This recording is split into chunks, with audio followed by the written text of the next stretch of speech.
Kitu Maamur hapa Upanga, lakini tuko na DC Mwijaku kwenye msiba ndugu yetu Mwijaku. Ndugu yetu Meja Kunta, kwanza tukupe pole ndugu yetu DC. Pole ya kwetu sote. Ndio. Rafiki yako akipata mtihani, basi ule msiba ni wa kwenu wote. Sure. Kama sisi Waislamu tunasema ule msiba ni wa kwetu wote. Ndio maana tumejitokeza kumswalia mzee, kumwandaa na inshallah saa 10 kwenda kumzika. Ndio.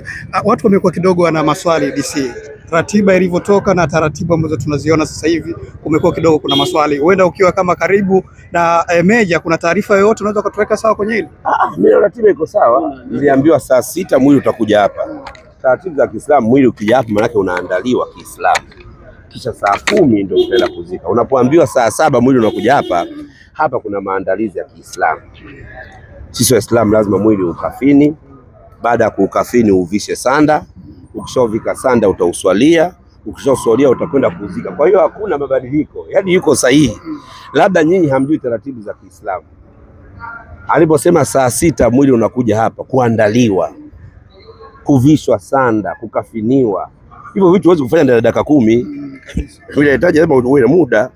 Kwa hiyo baada hapo saa 10 tunaswali na kwenda kuzika. Wapo watu ambao walitarajia labda msiba ungekuwa kwa Meja kule Mbezi, na baadhi ya watu wapo kule nyumbani. Lakini si aleke kwenye peji yake. Kuwa nyumbani kwake ni mustahabu, lakini mwenyewe amependa maandalizi yawe hapa. Kwa hiyo hakuna kichobadilika, ni wewe kufunga safari kuja hapa basi. Kuna hili ambalo baada ya Meja kutangaza wakati babaka anaomba pamoja fariki, alisema kwamba ameishiwa na anaomba kuuza vitu vyake ndio anaweza kununua. Watu akasema kwamba Meja na wasanii ana marafiki zake, nyinyi pia mpo. Kwa nini nafikia stage kama ile? Nyinyi mliko wapi mpaka nafikia stage ya kwanza kwa mtani? Na unaona kwenye matatizo inabidi useme. Alikuja kusema wakati wa mwisho tayari ameshafika kwenye changamoto ya kuishiwa, ndio akasema. Sijajua kama kuna baadhi aliwaambia, na ndio maana unaona baada ya kusema kuposti vile Mwana FA kama msanii akampigia simu, lakini tayari serikali ya awamu ya 6 chini ya mama yetu Samia Suluhu Hassan naye wakampigia simu wasaidizi wake kuclear bili, lakini kwa bahati mbaya Mwenyezi Mungu amempenda zaidi mzazi wake. Kwa hiyo hii iwe angalizo kwa wasanii. Hii iwe angalize kwa wasanii. Bado naipigia kelele serikali, tunahitaji bima. Wasanii wanapaswa kupata bima serikali. Na bima utakayoipata kwa msanii, watu wako wa ahlal bait, manake baba, mama, mke, watoto. Ile bima iwakave. Kwa sasa tulipokuwepo ni aibu kubwa msanii kusimama kusema ameishiwa matibabu kwa ukubwa wa Meja. Sure. Kwa mambo aliyofanya kwa nchi. Kwa hiyo serikali itazame kwenye swala la bima. Maana ukimpa bima mtu na watu wake wa ahlal bait labda 5 wategemezi wake, pengine sijui uwezo wa Mungu ni mkubwa, lakini pengine kuna kitu tungekifanya mpaka kufikia hatua kusema nauza mali zangu kidogo nilichokuwa nacho. Nafikiri bado waziri, naibu waziri, serikali kwa ujumla wakae watazame namna gani wanaweza kurahisisha kupatikanaji wa bima kwa watu maarufu, ma-influencer, wasanii, waigizaji, watu ambao wana nafasi kwenye jamii wapate bima kazi zao wanazofanya. Kwa sababu ile kwetu mimi nilijisikia vibaya kwanza. Kilichopo kwenye jamii ni kwamba wasanii wamekuwa fake sana maisha. Sio kufake maisha, ndio kujibrandi. Wanajibrandi. Kwa hiyo muda wa siku unaweza kujibrandi mtu akakuogopa akarudi nyuma. Kwa hiyo unaweza kusema una changamoto toka. Kwa hiyo pia hii kwetu iwe funzo. Iwe funzo, tutumie nafasi hii sawa wasanii tuishi real. Ili utapu pia na changamoto iwe rahisi kufikika. Kwa sababu kwa maisha tunaoishi wasanii, watu maarufu, kwa namna tunavyojiweka kwa jamii, kuna muda jamii inakuogopa. Unajua huyu mshenzi kama anaweza kuvuta renji ya milioni 300, hawezi kushindwa kipimo cha MRA pale Muhimbili. Kwa hiyo kumbe unajikuta zile ni kujibrandi.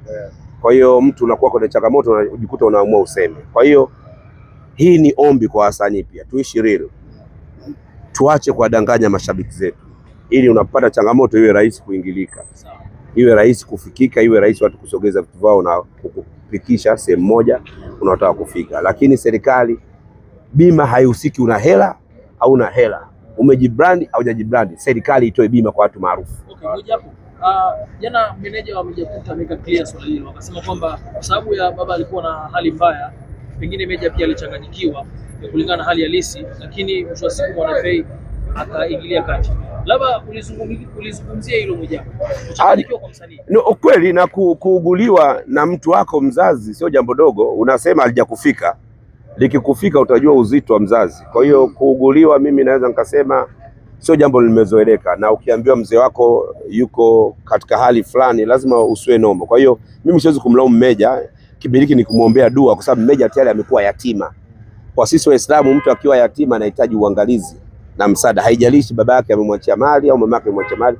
Ukishakuwa yatima, basi upo kwenye fungu la kuangaliwa. Na hapa ndio nitoe heshima kwa wasanii, maproducer, watu wanaandaa mashow kipindi hiki cha kumtazama Meja. Unapoweka wasanii 10, basi wa 9 wawe Meja, kwa sababu pale utakuwa umepata baraka, kwa sababu ni yatima. Watu ambao wanahitaji msaada haraka na huruma, yatima. Amempoteza mama mwaka jana, sasa hivi amempoteza baba. Kwa kipindi hiki tusimnyoshe kidole, tuwe naye karibu, ujue anachopitia na nafsi yake ni kipi. Japo kila mtu ataonja umauti, lakini usiombe ufike na umauti watu wa ahlul bait, watu wako wa karibu, baba, mama, mtoto, mke. Unaweza ukafanya jambo watu wakahisi huyu mtu sio mzima. Kwa hiyo kipindi hiki tusimjadili, tumuombee dua avuke kipindi hiki kigumu, inshallah biidhnillah. Baada ya kuvuka, mambo mengine yatafuata. Umezunguka vizuri sana kwamba watu wamuonee huruma, wamsaidie, lakini ukiangalia kwenye hili ni kama jamii imemeguka sasa. Na wale wanaoshangilia bwana, kwa sababu kuna kipindi hawakuwa na sisi, bora liwafike lolote. Ukiona mtu anamjaji mtu kutokana na mambo ya nyuma, ni mpumbavu. Kwa hiyo yeye asichague upande.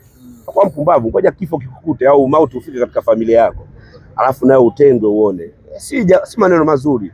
Kuchagua upande haijalishi amechagua upande. Tunazungumzia swala la mtu kaondokewa na baba yake, tumfariji. Likishaisha tutaendelea mambo yetu ya mtandaoni, lakini ukileta mambo ya mtandaoni kwenye msiba utamuumiza mtu. Kwa wale wanaojifanya wanasema tumtenge, wamtenge. Sisi Waislamu hatuwezi kumtenga. Sisi Waislamu letu hili, Waislamu wote ndugu. Uwe mwanamke uwe mwanaume, ukipata changamoto Waislamu tutajaa, tutamstiri mzazi au ndugu alopotea, kisha tutakufariji. Kwa hiyo na hakika mtu anayeongea hivyo hana imani na Mungu na hana hofu ya Mungu na hajawahi kukutwa na mtihani. Kifo kwa sisi Waislamu ni mawaidha, unakumbushwa uwepo wa Mwenyezi Mungu, unakumbushwa kuwa leo upo duniani, kesho haupo. Ndio maana tunaambiwa fantashiru fil ardhi, tunaingia kwenye ardhi, tunakwenda kutafuta riziki, lakini ujue Mungu iko siku kifo kwetu ni mawaidha. Kwa hiyo kama mtu anakebei kifo, Allahu aalam, Mungu atajua jambo gani wa kumhukumu. Pengine kuna wasanii ambao Harmonize, Diamond, sasa unajua hii sasa hii ni faradhi kifaya. Tunatakiwa mjue hii sio wajibu. Tunatakiwa mjue hii sio wajibu. Ukija unapata thawabu, usipokuja haupati dhambi. Nirudie tena. Kwa usiseme fulani lazima uje. Hiki ni kifo, msiba. Ukija unapata thawabu, usipokuja haupati dhambi. Umeelewa?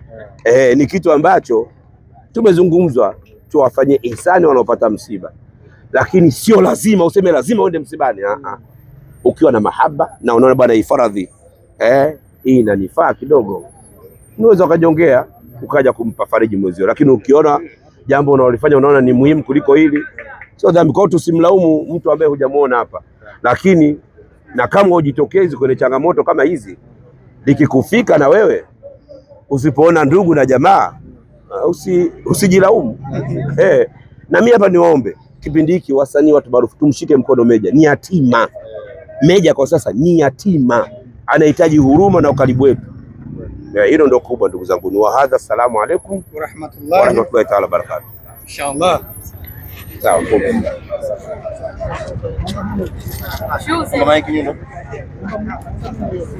Wasafi.